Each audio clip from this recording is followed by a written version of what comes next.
ਤੁਸੀਂ ਦੇਖ ਰਹੇ ਹੋ ਰੋਜ਼ਾਨਾ ਲੋਕਨਾਟ ਟੀਵੀ ਦਾ ਸਪੈਸ਼ਲ ਪ੍ਰੋਗਰਾਮ ਲੁਕਮਾ ਸੱਚ ਤੇ ਤੁਹਾਡੇ ਨਾਲ ਹਾਂ ਗੁਰਪ੍ਰੀਤ ਸਿੰਘ ਚੱਠਾ। ਚਰਚਾ ਕਰਾਂਗੇ ਹੁਣ ਤੱਕ ਦੀਆਂ ਵੱਡੀਆਂ ਤੇ ਪੰਜਾਬ ਦੀ ਸਿਆਸਤ ਦੇ ਨਾਲ ਜੁੜੀਆਂ ਕੁਝ ਅਹਿਮ ਖਬਰਾਂ ਨੂੰ ਲੈ ਕੇ। ਸਭ ਤੋਂ ਪਹਿਲਾਂ ਗੱਲ ਕਾਂਗਰਸ ਪਾਰਟੀ ਦੀ ਕਰਾਂਗੇ। ਜਿਸ ਤਰੀਕੇ ਦੇ ਨਾਲ ਵੱਡੇ ਲੀਡਰ ਕਾਂਗਰਸ ਪਾਰਟੀ ਨੂੰ ਛੱਡ ਕੇ ਜਾ ਚੁੱਕੇ ਨੇ ਤੇ ਇਸ ਤੋਂ ਬਾਅਦ ਹੁਣ ਅਮਰਿੰਦਰ ਸਿੰਘ ਰਾਜਾ ਵੜਿੰਗ ਦਾ ਵੱਡਾ ਬਿਆਨ ਸਾਹਮਣੇ ਆਇਆ ਹੈ ਕਿ ਰਾਜਾ ਵੜਿੰਗ ਦੀ ਪ੍ਰਧਾਨਗੀ ਤੇ ਗਾਜ ਡਿੱਗ ਸਕਦੀ ਹੈ ਕਿ ਉਹ ਪ੍ਰਧਾਨਗੀ ਛੱਡ ਸਕਦੇ ਨੇ। ਇਸ ਨੂੰ ਲੈ ਕੇ ਚਰਚਾ ਕਰਾਂਗੇ ਤੇ ਨਾਲ ਹੀ ਗੱਲ ਕਰਾਂਗੇ ਸੰਗਰੂਰ ਜਿਮਨੀ ਚੋਣ ਦੀ। ਤਾਂ ਇਸ ਨੂੰ ਲੈ ਕੇ ਕੀ ਸਮੀਕਰਨ ਬਣਦੇ ਨਜ਼ਰ ਆ ਰਹੇ ਨੇ ਤੇ ਖਾਸ ਤੌਰ ਦੇ ਉੱਤੇ ਕਾਂਗਰਸ ਪਾਰਟੀ ਦਾ ਉਮੀਦਵਾਰ ਕੌਣ ਹੋਵੇਗਾ ਸੰਗਰੂਰ ਜਿਮਨੀ ਚੋਣ ਨੂੰ ਲੈ ਕੇ, ਇਸ ਨੂੰ ਲੈ ਕੇ ਚਰਚਾ ਕਰਾਂਗੇ। ਤੇ ਅੱਜ ਸਾਡੇ ਨਾਲ ਇਸ ਪ੍ਰੋਗਰਾਮ ਦੇ ਵਿੱਚ ਸ਼ਾਮਲ ਨੇ ਸੀਨੀਅਰ ਪੱਤਰਕਾਰ ਸੁਖਵਿੰਦਰ ਸਿੰਘ ਸਿੱਧੂ। ਸਭ ਤੋਂ ਪਹਿਲਾਂ ਸਵਾਗਤ ਕਰਾਂਗੇ ਸਿੱਧੂ ਸਾਹਿਬ, ਨਿੱਘਾ ਸਵਾਗਤ ਹੈ ਪ੍ਰੋਗਰਾਮ 'ਚ ਜੀ। ਚੱਠਾ ਸਾਹਿਬ ਬਹੁਤ ਬਹੁਤ ਧੰਨਵਾਦ ਜੀ ਤੁਹਾਡਾ। ਸਿੱਧੂ ਸਾਹਿਬ, ਜਿਸ ਤਰੀਕੇ ਦੇ ਨਾਲ ਕਾਂਗਰਸ ਪਾਰਟੀ ਦੇ ਹਾਲਾਤ ਬਣੇ ਹੋਏ ਨੇ, ਵੱਡੇ ਲੀਡਰ ਨੇ ਜਿਹੜੇ ਪਾਰਟੀ ਛੱਡ ਕੇ ਭਾਜਪਾ ਜਾ ਚੁੱਕੇ ਨੇ, ਤਾਂ ਜੋ ਰਾਜਾ ਵੜਿੰਗ ਦੇ ਲਗਾਤਾਰ ਬਿਆਨ ਸਾਹਮਣੇ ਆ ਰਹੇ ਨੇ, ਤਾਂ ਕਿਵੇਂ ਦੇਖਦੇ ਹੋ ਹਾਵ ਭਾਵਾਂ ਨੂੰ? ਕੀ ਕੁਝ ਲੱਗਦਾ ਹੈ ਉਹਨਾਂ ਦੇ ਬਿਆਨਾਂ ਤੋਂ? ਦੇਖੋ, ਹਾਵ ਭਾਵ ਜਿਹੜੇ ਆ ਉਹ ਨਾ ਬਿਲਕੁਲ ਠੀਕ ਨਹੀਂ ਹੈਗੀ। ਇੱਕ ਤਾਂ ਜਿਹੋ ਜਿਹੀ ਸਥਿਤੀ ਦੇ ਵਿੱਚ ਰਾਜਾ ਵੜਿੰਗ ਨੇ ਪ੍ਰਧਾਨਗੀ ਸਾਂਭੀ ਸੀ ਜੀ, ਉਹ ਹਾਲਾਤ ਜਿਹੜੇ ਆ ਉਹ ਬਿਲਕੁਲ ਠੀਕ ਨਹੀਂ ਸੀ, ਕਿਉਂਕਿ 80 ਤੋਂ ਸਿਰਫ 18 ਸੀਟਾਂ ਤੇ ਆ ਜਾਣਾ ਤੇ ਨਵਜੋਤ ਸਿੰਘ ਸਿੱਧੂ ਵਰਗੀ ਵੱਡੀ ਸ਼ਖਸੀਅਤ ਨੂੰ ਪ੍ਰਧਾਨਗੀ ਤੋਂ ਹਟਾ ਦੇਣਾ ਤੇ ਰਾਜਾ ਵੜਿੰਗ ਤੋਂ ਜਿਹੜੀਆਂ ਉਮੀਦਾਂ ਨੇ ਜੀ ਬਹੁਤ ਵੱਧ ਜਾਂਦੀਆਂ ਸੀ, ਕਿਉਂਕਿ ਪਾਰਟੀ ਇੰਨਾ ਜ਼ਿਆਦਾ ਥੱਲੇ ਡਿੱਗ ਚੁੱਕੀ ਸੀ ਕਿ 80 ਤੋਂ 78 ਤੇ ਆ ਗਈ। ਦੂਜਾ, ਨਵਜੋਤ ਸਿੰਘ ਸਿੱਧੂ ਦਾ ਕੱਦ ਮੈਚ ਕਰਨਾ ਜਿਹੜਾ ਰਾਜਾ ਵੜਿੰਗ ਦੇ ਲਈ ਔਖਾ ਸੀ। ਇੱਕ ਤਾਂ ਇਹ ਦੋ ਵੱਡੀਆਂ ਜਿਹੜੀਆਂ ਪ੍ਰੋਬਲਮਾਂ ਸੀਗੀਆਂ। ਫਿਰ ਜਦੋਂ ਰਾਜਾ ਵੜਿੰਗ ਜਦੋਂ ਪ੍ਰਧਾਨ ਬਣ ਜਾਂਦੇ ਆ ਤੇ ਨਵਜੋਤ ਸਿੰਘ ਸਿੱਧੂ ਆਪਣੇ ਧੜੇ ਨੂੰ ਨਾਲ ਲੈ ਕੇ ਜਿਹੜਾ ਉਹ ਵੱਖ-ਵੱਖ ਪੰਜਾਬ ਦੇ ਮੁੱਦੇ ਜਿਹੜੇ ਆ ਉਹ ਚੁੱਕਣ ਲੱਗ ਜਾਂਦੇ ਆ। ਉਹ ਮੁੱਦੇ ਚੁੱਕਣ ਲੱਗ ਜਾਂਦੇ ਆ ਜਿਹੜੇ ਮੁੱਦਿਆਂ ਬਾਰੇ ਰਾਜਾ ਵੜਿੰਗ ਨੇ ਨਾ ਤਾਂ ਕਦੇ ਸੋਚਿਆ ਹੋਣਾ ਤੇ ਨਾ ਹੀ ਉਹਨਾਂ ਦੀ ਟੀਮ ਨੇ ਉਹਨਾਂ ਨੂੰ ਦੱਸਿਆ ਹੋਣਾ। ਚਾਹੇ ਉਹ ਅੰਤਰਰਾਸ਼ਟਰੀ ਬਾਜ਼ਾਰ ਦੇ ਵਿੱਚ ਜਿਹੜੀ ਆ ਕਣਕ ਦੀ ਕੀਮਤ ਨੂੰ ਲੈ ਕੇ ਹੋਵੇ, ਚਾਹੇ ਉਹ ਵੱਖ-ਵੱਖ ਪਾਲਿਸੀਜ਼ ਨੂੰ ਲੈ ਕੇ ਹੋਵੇ, ਕਿਉਂਕਿ ਨਵਜੋਤ ਸਿੰਘ ਸਿੱਧੂ ਬਹੁਤ ਪੜ੍ਹੇ ਲਿਖੇ ਵਿਅਕਤੀ ਆ, ਬਹੁਤ ਜ਼ਿਆਦਾ ਜਿਹੜੇ ਕਹਾਂ ਕਿ ਇੱਕ ਗਿਆਨ ਰੱਖਣ ਵਾਲੇ, ਵੱਖ-ਵੱਖ ਸਟੇਟਾਂ ਦੇ, ਵੱਖ-ਵੱਖ ਦੇਸ਼ਾਂ ਦੇ, ਅੰਤਰਰਾਸ਼ਟਰੀ ਮਾਰਕੀਟ ਦਾ, ਵੱਖ-ਵੱਖ ਮੁੱਦਿਆਂ ਤੇ ਉਹਨਾਂ ਦੀ ਚੰਗੀ ਜਿਹੜੀ ਉਹ ਪਕੜ ਹੈਗੀ ਆ। ਤੇ ਦੂਜੇ ਪਾਸੇ ਰਾਜਾ ਵੜਿੰਗ, ਤੁਹਾਨੂੰ ਪਤਾ ਹੈ ਕਿ ਉਹਨਾਂ ਨੂੰ ਭਗਤ ਸਿੰਘ ਦੇ ਜਨਮ ਦਿਨ ਬਾਰੇ ਪੁੱਛ ਲਿਆ ਗਿਆ ਤਾਂ ਉਹਨਾਂ ਨੂੰ ਉਹ ਵੀ ਜਿਹੜਾ ਉਹ ਨਹੀਂ ਸੀ ਪਤਾ ਲੱਗਿਆ। ਤਾਂ ਜਦੋਂ ਨਵਜੋਤ ਸਿੰਘ ਸਿੱਧੂ ਆਪਣੇ ਧੜੇ ਨੂੰ ਨਾਲ ਲੈ ਕੇ ਚੱਲ ਪੈਂਦੇ ਆ ਤੇ ਵੱਖ-ਵੱਖ ਮੁੱਦੇ ਜਿਹੜੇ ਚੱਕਣ ਲੱਗ ਜਾਂਦੇ ਆ। ਦੂਜੇ ਪਾਸੇ ਰਾਜਾ ਵੜਿੰਗ ਆਪਣੀਆਂ ਮੀਟਿੰਗਾਂ ਕਰਦੇ ਆ, ਆਪਣੇ ਵਰਕਰਾਂ ਨੂੰ ਜਗਾਉਣ ਦੀ ਕੋਸ਼ਿਸ਼ ਕਰਦੇ ਆ, ਆਪਣੇ ਲੋਕਾਂ ਦੇ ਨਾਲ ਮੀਟਿੰਗਾਂ ਕਰਦੇ ਆ ਜਾ ਕੇ ਕਾਂਗਰਸ ਦੇ ਨਾਲ। ਤਾਂ ਖਬਰਾਂ ਜਿਹੜੀਆਂ ਰਾਜਾ ਵੜਿੰਗ ਨੂੰ ਆਏ ਸੀ ਕਿ ਸ਼ਾਇਦ ਮੇਰੇ ਪ੍ਰਧਾਨ ਬਣਨ ਤੋਂ ਬਾਅਦ ਮੈਂ ਪੂਰਾ ਸੁਰਖੀਆਂ 'ਚ ਆ ਜਾਊਗਾ ਜੀ। ਦੂਜੇ ਪਾਸੇ ਨਵਜੋਤ ਸਿੰਘ ਸਿੱਧੂ ਲੱਗੇ ਹੁੰਦੇ ਆ ਤਾਂ ਨਵਜੋਤ ਸਿੰਘ ਸਿੱਧੂ ਤੇ ਫੋਕਸ ਜਿਹੜਾ ਲੋਕਾਂ ਦਾ ਵੀ ਔਰ ਨਿਊਜ਼ ਚੈਨਲਾਂ ਦਾ ਵੀ ਜ਼ਿਆਦਾ ਸੀ। ਤੇ ਇੱਕ ਤਾਂ ਰਾਜੇ ਵੜਿੰਗ ਦੇ ਲਈ ਉਹ ਵੀ ਦਿੱਕਤ ਜਿਹੜੀ ਆ ਉਹ ਵੱਡੀ ਖੜੀ ਹੋਣ ਵਾਲੀ ਸੀਗੀ ਤੇ ਉਹ ਹੋਈ ਵੀ। ਨਵਜੋਤ ਸਿੰਘ ਸਿੱਧੂ ਜੇਲ੍ਹ ਚਲੇ ਗਏ। ਆਪਾਂ ਦੇਖਿਆ ਕਿ ਬਹੁਤ ਸਾਰੇ ਜਿਹੜੇ ਲੀਡਰ ਸੀਗੇ ਉਹਨਾਂ ਨੇ ਖੁਸ਼ੀ ਮਨਾਈ ਕਿ ਚਲੋ ਨਵਜੋਤ ਜੇਲ੍ਹ ਚਲਿਆ ਗਿਆ ਤੇ ਹੁਣ ਸਾਡੀ ਕਾਂਗਰਸ ਹਾਈ ਕਮਾਨ ਦੇ ਲਈ ਇੱਕ ਥੋੜੀ ਜਿਹੀ ਸੌਖੀ ਘੜੀ ਆ, ਸਾਡੀ ਜਿਮਨੀ ਚੋਣ ਜਿਹੜੀ ਆ ਉਹ ਸੌਖੀ ਨਿਕਲ ਜੂਗੀ ਜੀ। ਹੋਇਆ ਕਿ ਇੱਕ ਤਾਂ ਸਿੱਧੂ ਮੂਸੇਵਾਲੇ ਦੀ ਮੌਤ ਹੋ ਜਾਂਦੀ ਆ, ਕਾਂਗਰਸ ਜਿਹੜੀ ਉੱਥੇ ਟਿਕਟਕਾ ਹੋ ਜਾਂਦਾ, ਸਾਰਿਆਂ ਦਾ ਧਿਆਨ ਜਿਹੜਾ ਉਹ ਸਿੱਧੂ ਮੂਸੇਵਾਲੇ ਹੋ ਜਾਂਦਾ, ਵਾਲੇ ਪਾਸੇ ਹੋ ਜਾਂਦਾ। ਤੇ ਕੱਲ ਉਧਰੋਂ ਜਦੋਂ ਜਿਮਨੀ ਚੋਣ ਦੀ ਲਾਸਟ ਜਿਹੜੀ ਡੇਟ ਆ ਰਹੀ ਹੈ ਜਲਦੀ ਨੇੜੇ, ਕੱਲ ਦੀ ਮੇਰੇ ਖਿਆਲ ਚੱਠਾ ਸਾਹਿਬ ਉਹ ਲਾਸਟ ਡੇਟ ਹੈ ਜਿਹੜੀ ਨਾਮਜ਼ਦਗੀ ਪੱਤਰ ਭਰਨ ਦੀ। ਸਾਰੀਆਂ ਪਾਰਟੀਆਂ ਨੇ ਆਪਣੀ ਜਿਹੜੀ ਆ ਉਹ ਜਿਹੜੇ ਕੈਂਡੀਡੇਟ ਐਲਾਨ ਕਰ ਦਿੱਤੇ, ਕਾਂਗਰਸ ਨੇ ਹਾਲੇ ਤੱਕ ਵੀ ਜਿਹੜਾ ਉਹ ਨਹੀਂ ਕੀਤਾ। ਤਾਂ ਉਧਰੋਂ ਜਦੋਂ ਫਿਰ ਇਹ ਐਲਾਨ ਹੋ ਜਾਂਦਾ ਚੱਠਾ ਸਾਹਿਬ ਚੋਣ ਦਾ ਤੇ ਉਧਰੋਂ ਜਿਹੜੀਆਂ ਸਾਰੀਆਂ ਗੱਲਾਂ ਬਾਤਾਂ ਹੋ ਜਾਂਦੀਆਂ ਨੇ ਤੇ ਸਿੱਧੂ ਮੂਸੇਵਾਲੇ ਦੀ ਮੌਤ ਹੋ ਜਾਂਦੀ ਹੈ ਤੇ ਅਚਾਨਕ ਜਿਮਨੀ ਚੋਣ ਤੋਂ ਪਹਿਲਾਂ ਅਚਾਨਕ 4 ਮੰਤਰੀ ਜਿਹੜੇ ਆ ਉਹ ਛੱਡ ਕੇ ਚਲੇ ਜਾਂਦੇ ਆ ਚੱਠਾ ਸਾਹਿਬ। ਤਾਂ ਉੱਥੇ ਜਿਹੜਾ ਸੁਭਾਵਿਕ ਹੈ ਕਿ ਡੋਲਣਾ ਤਾਂ ਬਣਦਾ ਹੀ ਹੈ ਜੀ। ਔਰ ਸਿਰਫ 4 ਮੰਤਰੀ ਸਾਬਕਾ ਹੀ ਨਹੀਂ ਗਏ, ਉਹਨਾਂ ਦੇ ਨਾਲ ਕੁਝ ਹੋਰ ਸਾਬਕਾ ਵਿਧਾਇਕ ਦੇ ਪਰਿਵਾਰ, ਜਿਵੇਂ ਅਮਰੀਕ ਸਿੰਘ ਢਿੱਲੋਂ, ਉਹਨਾਂ ਦੇ ਪੋਤੇ, ਅਮਰੀਕ ਸਿੰਘ ਢਿੱਲੋਂ ਦੇ ਪੋਤੇ ਅਤੇ ਉਹਨਾਂ ਦਾ ਬੇਟਾ ਵੀ ਜਿਹੜਾ ਬੀਜੇਪੀ ਚਲਾ ਗਿਆ। ਮੈਂ ਇੱਥੇ ਦੱਸ ਦੇਵਾਂ ਮੈਂ ਕਿ ਉਹੀ ਅਮਰੀਕ ਸਿੰਘ ਢਿੱਲੋਂ ਦਾ ਪਰਿਵਾਰ ਆ ਜਿਹੜਾ ਇਹ ਨਵਜੋਤ ਸਿੰਘ ਸਿੱਧੂ ਦੇ ਨਾਲ ਵੀ ਜਿਹੜਾ ਮੀਟਿੰਗਾਂ ਦੇ ਵਿੱਚ ਸ਼ਾਮਲ ਹੁੰਦਾ ਰਿਹਾ। ਨਵਜੋਤ ਸਿੰਘ ਸਿੱਧੂ ਦੇ ਨਾਲ ਵੀ ਵਾਅਦਾ ਕਰਦੇ ਰਿਹਾ ਕਿ ਅਸੀਂ ਤੁਹਾਡੇ ਨਾਲ ਚੱਲਾਂਗੇ। ਨਵਜੋਤ ਸਿੰਘ ਸਿੱਧੂ ਜਿੱਦਣ ਜੇਲ੍ਹ ਪਹੁੰਚਿਆ ਉਦੋਂ ਉਹਨਾਂ ਦਾ ਪੋਤਾ ਜਿਹੜਾ ਕਰਨ ਹੈ ਉਹ ਵੀ ਇੱਥੇ ਪਹੁੰਚਿਆ ਹੋਇਆ ਸੀ ਤੇ ਹੁਣ ਉਹ ਬੀਜੇਪੀ ਦੇ ਵਿੱਚ ਜਿਹੜਾ ਸ਼ਾਮਲ ਹੋ ਗਿਆ। ਤਾਂ ਜਦੋਂ ਇਸ ਤਰੀਕੇ ਦੇ ਨਾਲ ਐਨ ਜਿਮਨੀ ਚੋਣਾਂ ਤੋਂ ਪਹਿਲਾਂ ਇੱਕ ਤਾਂ ਪਾਰਟੀ ਪਹਿਲਾਂ ਹੀ ਡੋਬੇ ਦੇ ਵਿੱਚ ਹੋਵੇ, ਠੀਕ ਹੈ, ਤੇ ਰਾਜਾ ਵੜਿੰਗ ਦੀ ਆਪਣੀ ਸ਼ਖਸੀਅਤ ਵੀ ਇੱਕ ਡੁੱਬਦੀ ਜੀ ਨਜ਼ਰ ਆ ਰਹੀ ਹੋਵੇ, ਪਾਰਟੀ ਵੀ ਡੁੱਬਦੀ ਨਜ਼ਰ ਆ ਰਹੀ ਹੋਵੇ ਤੇ ਪਤਾ ਲੱਗਦਾ ਨਾ ਹੋਵੇ ਹੁਣ ਕਰੀਏ ਕੀ, ਤੇ ਲੀਡਰ ਛੱਡ ਭੱਜ ਰਹੇ ਹੋਣ, ਰਾਜਾ ਵੜਿੰਗ ਦੇ ਬਿਆਨ ਜਿਹੜੇ ਆ ਉਹ ਫਿਰ ਹਾਲਤ ਜਿਹੜੀ ਆ ਉਹ ਚੱਠਾ ਸਾਹਿਬ ਤੁਹਾਨੂੰ ਪਤਾ ਹੀ ਹੈ ਕਿਹੋ ਜੀ ਹੋਣੀ ਆ, ਪਤਲੀ ਹੋਣੀ ਹੈ। ਰਾਜਾ ਵੜਿੰਗ ਹੁਣ ਇੱਕ ਪਾਸੇ ਤਾਂ ਅੱਜ ਮੈਂ ਬੋਲਦੇ ਉਹਨਾਂ ਨੂੰ ਸੁਣ ਰਿਹਾ ਸੀ, ਹੁਸ਼ਿਆਰਪੁਰ ਪਹੁੰਚੇ ਹੋਏ ਆ। ਸੁੰਦਰ ਸ਼ਾਮ ਅਰੋੜਾ ਜਿਹੜੇ ਕਿ ਹੁਸ਼ਿਆਰਪੁਰ ਤੋਂ ਸੀਗੇ ਤੇ ਉਹ ਛੱਡ ਚੁੱਕੇ ਆ, ਉਹਨਾਂ ਦੇ ਹਲਕੇ ਦੇ ਵਿੱਚ ਪਹੁੰਚੇ ਹੋਏ ਸੀ, ਉਹਨਾਂ ਦੇ ਜ਼ਿਲ੍ਹੇ ਦੇ ਵਿੱਚ ਪਹੁੰਚੇ ਹੋਏ ਸੀ ਰਾਜਾ ਵੜਿੰਗ। ਥੋੜੀ ਦੇਰ ਪਹਿਲਾਂ ਉੱਥੇ ਬੋਲਦੇ ਸੁਣਾਈ ਦੇ ਰਹੇ ਸੀ ਚੱਠਾ ਸਾਹਿਬ, ਉਹ ਕਹਿੰਦੇ ਕਿ ਵਧੀਆ ਹੋ ਗਿਆ ਇਹ ਸਾਰੇ ਜਣੇ ਚਲੇ ਗਏ। ਉਹ ਭਾਈ ਜੇ ਵਧੀਆ ਹੋ ਗਿਆ ਤਾਂ ਹੁਣ ਨਵੀਂ ਟੀਮ ਜਿਹੜੀ ਬਣਾਈ ਸੀ, ਜੇ ਐਡਾ ਹੀ ਸੁੰਦਰ ਸ਼ਾਮ ਅਰੋੜਾ ਮਾੜੇ ਸੀਗੇ, ਜੇ ਐਡਾ ਹੀ ਚੋਰ ਸੀ ਸੁੰਦਰ ਸ਼ਾਮ ਅਰੋੜਾ, ਚਲੋ ਇਹਦੇ ਵਿੱਚ ਤਾਂ ਚਲੋ ਆਪਾਂ ਤਾਂ ਸਾਰੇ ਦਰਸ਼ਕਾਂ ਨੂੰ ਪਤਾ ਹੀ ਹੈ, ਆਪਣੇ ਲੋਕਾਂ ਨੂੰ ਵੀ ਪਤਾ ਹੀ ਆ ਕਿ ਕਿੰਨੀ ਕੁ ਛਵੀ ਦੇ ਮਾਲਕ ਸੀ।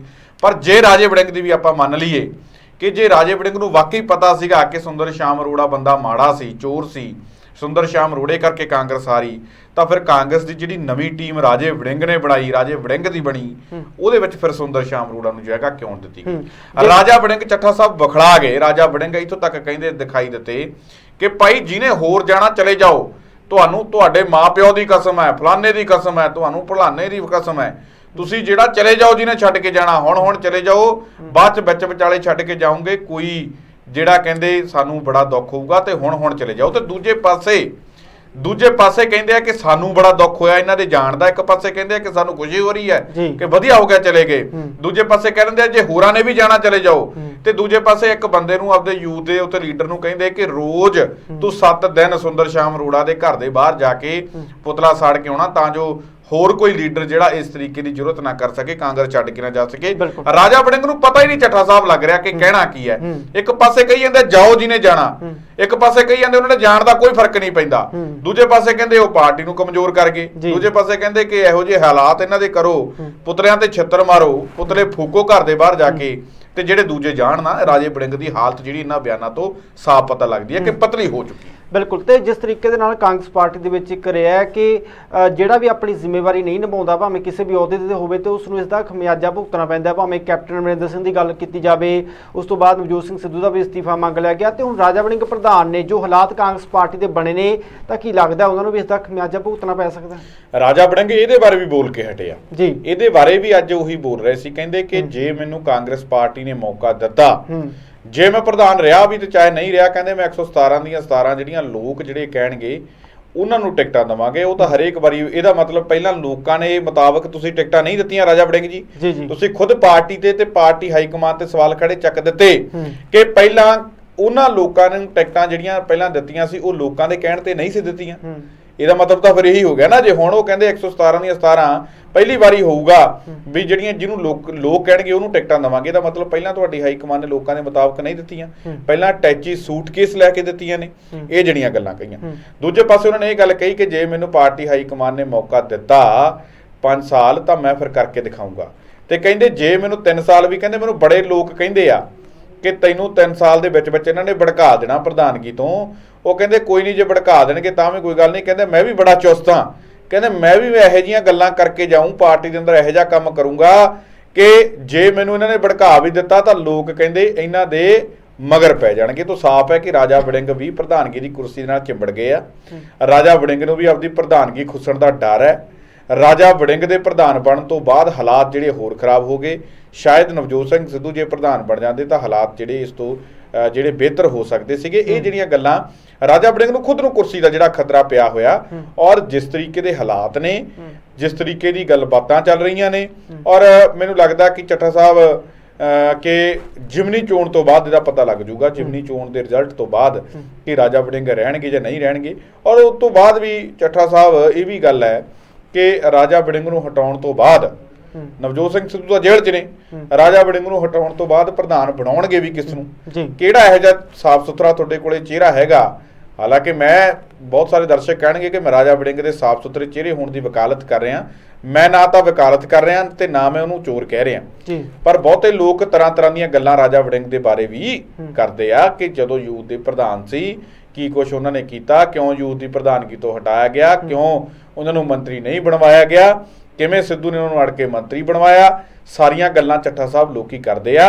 ਔਰ ਇਹ ਵੀ ਗੱਲ ਹੈ ਕਿ ਰਾਜਾ ਵੜਿੰਗ ਨੂੰ ਡਰ ਹੈ ਔਰ ਪਤਾ ਲੱਗ ਜੂਗਾ ਕਿ ਚੋਣਾਂ ਤੋਂ ਬਾਅਦ ਕਿ ਰਾਜਾ ਵੜਿੰਗ ਨੂੰ ਹਟਾਇਆ ਜਾਂਦਾ ਜਾਂ ਨਹੀਂ ਹਟਾਇਆ ਜਾਂਦਾ। ਔਰ ਦੂਜੇ ਪਾਸੇ ਚੱਠਾ ਸਾਹਿਬ ਆਪਸ਼ਨ ਵੀ ਮੈਨੂੰ ਲੱਗਦਾ ਕਿ ਕੋਈ ਨਹੀਂ ਗੀ ਕਿ ਰਾਜਾ ਵੜਿੰਗ ਨੂੰ ਪ੍ਰਧਾਨ ਬਣਾ ਕੇ ਸਿੱਧੂ ਦੇ ਜੇਲ੍ਹ 'ਚ ਹੁੰਦਿਆਂ ਜਾਖੜ ਦੀ ਪਾਰਟੀ ਛੱਡਣ ਤੋਂ ਬਾਅਦ ਪ੍ਰਧਾਨ ਬਣਾਉਣਾ ਕਿਸ ਨੂੰ ਆ। ਜੇ ਮੈਂ ਮਾਝਾ ਬ੍ਰਿਗੇਡ ਦੀ ਗੱਲ ਕਰਾਂ, ਉਹਦੇ ਵਿੱਚ ਵੀ ਮੈਨੂੰ ਕੋਈ ਲੋਕ ਜਿਹੜੇ ਉਹਨਾਂ ਦੇ ਮਗਰ ਲੱਗਦੇ ਦਿਖਾਈ ਨਹੀਂ ਦੇਣੇ, ਕਿਉਂਕਿ ਬਦਨਾਮੀ ਸਭ ਤੋਂ ਵੱਧ ਜੇ ਖੱਟੀ ਤਾਂ ਉਹਨਾਂ ਨੇ ਖੱਟੀ ਹੈ। ਔਰ ਇਹ ਵੀ ਹਲੇ ਚੱਠਾ ਸਾਹਿਬ ਕੋਈ ਪਤਾ ਨਹੀਂ ਕਿ ਅੱਜ ਪ੍ਰਧਾਨਗੀ ਦੇ ਦਾਅਵੇਦਾਰ ਕੱਲ ਨੂੰ ਬੀਜੇਪੀ ਦੇ ਵਿੱਚ ਸ਼ਾਮਲ ਹੋ ਜਾਣ, ਇਹ ਵੀ ਚੱਠਾ ਸਾਹਿਬ ਬਾਰੇ ਕੋਈ ਪਤਾ ਨਹੀਂ। ਫਿਲਹਾਲ ਜਿਹੜਾ ਆਪਾਂ ਇਹ ਤੇ ਟਿੱਪਣੀ ਜੇ ਆਪਾਂ ਨਾ ਕਰੀਏ, ਕਿਉਂਕਿ ਜਿਮਨੀ ਚੋਣ ਦੇ ਰਿਜ਼ਲਟ ਤੋਂ ਬਾਅਦ ਚੱਠਾ ਸਾਹਿਬ ਪਤਾ ਲੱਗ ਜੂ ਕਿ ਕੌਣ ਕਿੱਧਰ ਜਾ ਰਿਹਾ ਔਰ ਰਾਜਾ ਵੜਿੰਗ ਦੀ ਪ੍ਰਧਾਨਗੀ ਜਿਹੜੀ ਰਹਿੰਦੀ ਹੈ ਜਾਂ ਨਹੀਂ ਰਹਿੰਦੀ। ਬਿਲਕੁਲ ਬਿਲਕੁਲ। ਤੇ ਨਾਲ ਹੀ ਗੱਲ ਕਰਾਂਗੇ ਜਿਸ ਤਰੀਕੇ ਦੇ ਨਾਲ ਹੁਣ ਇਹ ਸਾਬਕਾ 4 ਮੰਤਰੀ ਨੇ ਜਿਹੜੇ ਉਹ ਭਾਜਪਾ ਦੇ ਵਿੱਚ ਗਏ ਨੇ, ਤਾਂ ਇਹਨਾਂ ਨੂੰ ਕਾਂਗਰਸ ਦੇ ਵਿੱਚ ਆਪਣਾ ਭਵਿੱਖ ਧੁੰਦਲਾ ਨਜ਼ਰ ਆ ਰਿਹਾ ਸੀ। ਜਿਸ ਤਰੀਕੇ ਦੇ ਨਾਲ ਕਾਂਗਰਸ ਦੀਆਂ ਦੇਖੋ ਚੱਠਾ ਸਾਹਿਬ, ਪਹਿਲੀ ਤਾਂ ਗੱਲ ਇਹ ਹੈ ਕਿ ਕਾਂਗਰਸ ਦੇ ਵਿੱਚ ਇਹਨਾਂ ਨੂੰ ਆਪਣਾ ਭਵਿੱਖ ਧੁੰਦਲਾ ਨਜ਼ਰ ਆ ਰਿਹਾ ਸੀ ਜਾਂ ਨਹੀਂ ਆ ਰਿਹਾ ਸੀ, ਉਹ ਤੇ ਗੱਲ ਵੱਖਰੀ ਹੈ। ਸਭ ਤੋਂ ਪਹਿਲਾਂ ਕਾਂਗਰਸ ਦਾ ਆਪਣਾ ਭਵਿੱਖ ਕੀ ਆ, ਇਹ ਦੇਖਣ ਵਾਲੀ ਗੱਲ ਹੈ। ਔਰ ਇਹਨਾਂ ਪੰਜਾਬ ਦੇ ਵਿੱਚ ਜੋ ਹਾਲ ਕੀਤਾ ਇਹਨਾਂ ਲੀਡਰਾਂ ਦਾ ਲੋਕਾਂ ਨੇ, ਉਹ ਤਾਂ ਆਪਣੇ ਸਾਹਮਣੇ ਹੀ ਹੈ ਚੱਠਾ ਸਾਹਿਬ।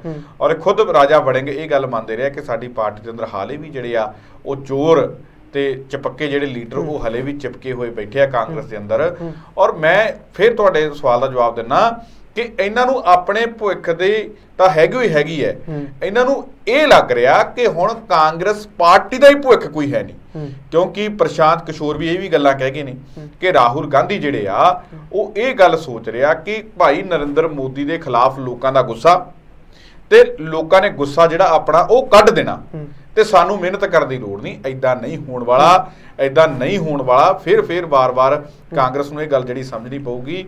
ਫਿਲਹਾਲ ਦੀ ਘੜੀ ਰਾਹੁਲ ਗਾਂਧੀ ਜਿਹੜੇ ਆ ਉਹ ਇਸ ਤਰੀਕੇ ਨਾਲ ਚੱਲਦੇ ਆ, ਇਸ ਸਟ੍ਰੈਟਜੀ ਦੇ ਨਾਲ ਚੱਲ ਰਹੇ ਆ, ਉਹ ਜਿਹੜੀ ਕਾਮਯਾਬ ਨਹੀਂ ਹੋਣ ਵਾਲੀ ਹੈਗੀ। ਇਹ ਜਿਹੜੀਆਂ ਗੱਲਾਂ ਨੇ ਤਾਂ ਉਹੀ ਮੈਂ ਤੁਹਾਨੂੰ ਚੱਠਾ ਸਾਹਿਬ ਫੇਰ ਕਹਿ ਰਿਹਾ ਕਿ ਇਹਨਾਂ ਲੀਡਰਾਂ ਨੂੰ ਆਪਣਾ ਭਵਿੱਖ ਕਾਂਗਰਸ ਦੇ ਵਿੱਚ ਧੁੰਦਲਾ ਨਜ਼ਰ ਆਉਣ ਦੀ ਬਜਾਏ ਇਹਨਾਂ ਨੂੰ ਕਾਂਗਰਸ ਦਾ ਹੀ ਭਵਿੱਖ ਜਿਹੜਾ ਉਹ ਧੁੰਦਲਾ ਨਜ਼ਰ ਆਉਂਦਾ ਕਰਕੇ ਇਹ ਕਾਂਗਰਸ ਪਾਰਟੀ ਤੋਂ ਅਲਵਿਦਾ ਆਖ ਰਹੇ। ਤੇ ਜੇਕਰ ਦੇਖਿਆ ਜਾਵੇ ਤਾਂ ਹੁਣ ਭਾਜਪਾ 'ਚ ਗਏ ਨੇ, ਵਿਧਾਨ ਸਭਾ ਚੋਣਾਂ 'ਚ 2 ਸੀਟਾਂ ਭਾਜਪਾ ਦੇ ਹਿੱਸੇ ਆਈਆਂ, ਤਾਂ ਫਿਰ ਕਾਰਨ ਕੀ ਲੱਗ ਰਿਹਾ ਭਾਜਪਾ ਦੇ ਵਿੱਚ ਜਾ ਕੇ ਇਹਨਾਂ ਨੂੰ ਕਿਸ ਤਰੀਕੇ ਦੀਆਂ ਉਮੀਦਾਂ ਲੱਗ ਰਹੀਆਂ ਨੇ, ਜਾਂ ਫਿਰ 2024 ਦੀਆਂ ਚੋਣਾਂ ਦੇ ਵਿੱਚ ਭਾਜਪਾ ਪੰਜਾਬ 'ਚ ਕੋਈ ਵੱਖਰੀ ਤਸਵੀਰ ਸਿਰਜਣ ਜਾ ਰਹੀ ਹੈ?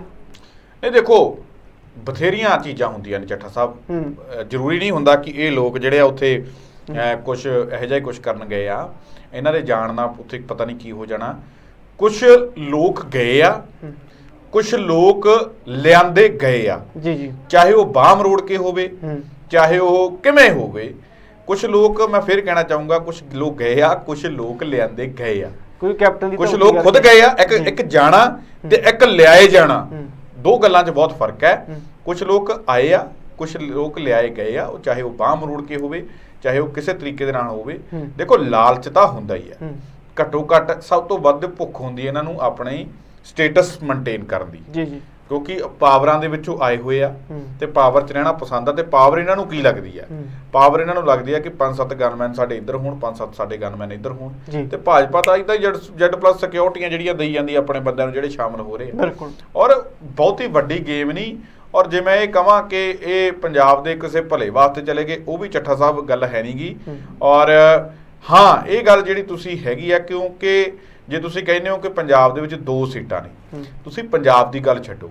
ਜਦੋਂ ਭਾਜਪਾ ਸ਼ੁਰੂ ਹੋਈ ਸੀ ਨਾ ਚੱਠਾ ਸਾਹਿਬ, ਪੂਰੇ ਭਾਰਤ ਦੇ ਵਿੱਚ ਲੋਕ ਸਭਾ ਦੀਆਂ ਸੀਟਾਂ ਹੀ ਜਿਹੜਾ ਇਹਨਾਂ ਕੋਲੇ 2 ਸੀ, ਤੇ ਅੱਜ ਦੇਖ ਲਓ 350+ ਜਿਹੜੇ ਹੋਏ ਬੈਠੇ ਆ। ਸ਼ੁਰੂਆਤ ਜਿਹੜੀ ਹੋ ਰਹੀ ਹੈ ਪੰਜਾਬ ਦੇ ਅੰਦਰ, ਔਰ ਲੋਕੀ ਤਾਂ ਪਿੰਡਾਂ ਦੇ ਵਿੱਚ ਵੀ, ਜਿਹੜੇ ਪਿੰਡਾਂ ਦੇ ਲੋਕ ਆਪਾਂ ਕਹਿੰਦੇ ਆ ਨਾ ਕਿ ਪਿੰਡਾਂ ਦੇ ਲੋਕ ਜਿਹੜੀ ਬੀਜੇਪੀ ਦੀ ਸਭ ਤੋਂ ਵੱਧ ਵਿਰੋਧਤਾ ਕਰਦੇ ਹੋਣਗੇ, ਪਿੰਡਾਂ ਦੇ ਵਿੱਚ ਵੀ ਹੁਣ ਇਹ ਗੱਲਾਂ ਹੋਣੀਆਂ ਸ਼ੁਰੂ ਹੋ ਗਈਆਂ ਕਿ ਭਾਈ ਆਉਣ ਵਾਲੇ ਸਮੇਂ ਦੇ ਵਿੱਚ ਜੇ ਕੋਈ ਹੁਣ ਆਮ ਆਦਮੀ ਪਾਰਟੀ ਨੂੰ ਟੱਕਰ ਦੇ ਸਕਦਾ ਤਾਂ ਉਹ ਭਾਜਪਾ ਹੀ ਹੈ। ਔਰ ਇਹ ਲੀਡਰ ਐਦਾਂ ਹੀ ਨਹੀਂ ਭੱਜਣ ਵਾਲੇ। ਇਹ ਲੀਡਰਾਂ ਨੂੰ ਜਿੱਧਰ ਕੁਝ ਫਾਇਦਾ ਦਿਸਦਾ ਇਹ ਉਧਰ ਹੀ ਭੱਜਦੇ ਆ। ਲੋਕ ਵੀ ਗੱਲਾਂ ਕਰਨ ਲੱਗ ਗਏ, ਕਿਉਂਕਿ ਲੋਕਾਂ ਦੇ ਵਿੱਚ ਆਪਾਂ ਵੀ ਜਾਂਦੇ ਆ, ਆਪਣੇ ਵੀ ਪਰਿਵਾਰ ਪਿੰਡਾਂ 'ਚ ਰਹਿੰਦੇ ਆ।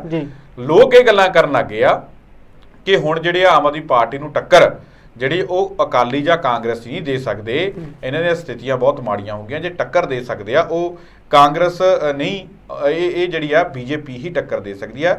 ਇਸ ਕਰਕੇ ਚੱਠਾ ਸਾਹਿਬ ਇਹ ਸਾਰੇ ਉਧਰ ਨੂੰ ਭੱਜ ਰਹੇ ਨੇ। 24 ਦੇ ਵਿੱਚ ਜ਼ੋਰ ਲਾਉਣਗੇ ਹੀ ਲਾਉਣਗੇ, ਜਿਮਨੀ ਚੋਣ ਦੇ ਵਿੱਚ ਵੀ ਜ਼ੋਰ ਲਾਉਣਗੇ। ਹਾਲੇ ਤਾਂ ਦੇਖੋ ਉਹਨਾਂ ਦੀ ਸ਼ੁਰੂਆਤ ਹੈ, ਹਾਲੇ ਤਾਂ ਸ਼ੁਰੂਆਤ ਹੈ। ਸ਼ੁਰੂਆਤ ਜਿਸ ਤਰੀਕੇ ਦੇ ਨਾਲ ਲੀਡਰ ਭੱਜ ਰਹੇ ਨੇ ਉਧਰ ਨੂੰ, ਵੋਟਾਂ ਤੋਂ ਪਹਿਲਾਂ ਆਪਾਂ ਦੇਖਿਆ ਕਿਸ ਤਰੀਕੇ ਨਾਲ ਭੱਜੇ, ਹੁਣ ਭੱਜ ਰਹੇ ਨੇ ਤੇ ਹਾਲੇ ਕਹਿੰਦੇ ਲਾਈਨਾਂ ਹੋਰ ਲੱਗਣੀਆਂ ਨੇ। ਇਹ ਤੋਂ ਸਾਫ਼ ਹੈ ਕਿ ਪਿੰਡਾਂ ਦੇ ਲੋਕ ਜਿਹੜੇ ਆ ਗੱਲਾਂ ਜਿਹੜੀਆਂ ਕਰ ਰਹੇ ਉਹ ਉਹਨਾਂ ਦੀਆਂ ਵਾਕਈ ਸੱਚੀਆਂ। ਆਉਣ ਵਾਲੇ ਸਮੇਂ 'ਚ ਮੈਨੂੰ ਲੱਗਦਾ ਕਿ ਟੱਕਰ ਜਿਹੜੀ ਉਹ ਭਾਜਪਾ ਹੀ ਦਊ। ਬਿਲਕੁਲ। ਤੇ ਨਾਲ ਹੀ ਹੁਣ ਸੰਗਰੂਰ ਜਿਮਨੀ ਚੋਣਾਂ ਨੂੰ ਗੱਲ ਕਰਾਂਗੇ। ਬਾਕੀ ਪਾਰਟੀ ਨੇ ਉਮੀਦਵਾਰ ਐਲਾਨਤੇ ਨੇ ਤੇ ਕਾਂਗਰਸ ਪਾਰਟੀ ਨੇ ਉਮੀਦਵਾਰ ਨਹੀਂ ਅਜੇ ਐਲਾਨੇ ਹੈਗੇ। ਜਿਸ ਤਰੀਕੇ ਨਾਲ ਤੁਸੀਂ ਪਹਿਲਾਂ ਵੀ ਗੱਲ ਕਰਕੇ ਹਟੇ ਹੋ, ਤਾਂ ਪਹਿਲਾਂ ਲੱਗਦਾ ਕਾਂਗਰਸ ਵੀ ਸਿੱਧੂ ਮੂਸੇਵਾਲਾ ਦੇ ਪਿਤਾ ਦੇ ਦਾਅ ਖੱਟਣਾ ਚਾਹੁੰਦੀ ਸੀ, ਪਰ ਉਹ ਲੱਗਦਾ ਚੱਲਿਆ ਨਹੀਂ। ਤੁਹਾਨੂੰ ਕੀ ਲੱਗਦਾ ਹੈ ਕਿਹੜੇ ਚਿਹਰੇ ਨੂੰ ਅੱਗੇ ਲਿਆ ਸਕਦੇ ਨੇ? ਦੇਖੋ, ਜਿਹੜੀ ਤੁਸੀਂ ਗੱਲ ਕਰਦੇ ਹੋ ਸਿੱਧੂ ਮੂਸੇਵਾਲੇ ਦੇ ਪਿਤਾ ਦੀ, ਮੈਂ ਤਾਂ ਲਗਾਤਾਰ ਇਹ ਗੱਲ ਕਹਿ ਰਿਹਾ ਸੀ। ਔਰ ਨਾ ਤਾਂ ਜਾਣਾ ਚਾਹੀਦਾ, ਨਾ ਕਹਿਣਾ ਚਾਹੀਦਾ ਉਹਨਾਂ ਨੂੰ। ਨਾ ਤਾਂ ਉਹਨਾਂ ਨੂੰ ਖੁਦ ਚੋਣ ਲੜਨੀ ਚਾਹੀਦੀ ਸੀ, ਨਾ ਹੀ ਉਹਨਾਂ ਨੂੰ ਕਹਿਣਾ ਚਾਹੀਦਾ ਸੀ ਚੋਣ ਲੜਨ ਵਾਸਤੇ। ਔਰ ਉਹਨਾਂ ਨੇ ਸਾਫ਼ ਕਹਿਤਾ ਕਿ ਭਾਈ ਮੇਰਾ ਤਾਂ ਹਲੇ ਪੁੱਤ ਦਾ ਸਿਵਾ ਨਹੀਂ ਠੰਡਾ ਹੋਇਆ, ਮੈਂ ਤਾਂ ਲੜਨੀ ਕੀ ਆ। ਔਰ ਕਹਿੰਦੇ ਕਿ ਮੇਰੇ ਇਸ ਮਾਮਲੇ ਤੇ ਰਾਜਨੀਤੀ ਨਾ ਕਰੋ ਔਰ ਮੈਨੂੰ ਤੁਸੀਂ ਕਹੋ ਨਾ।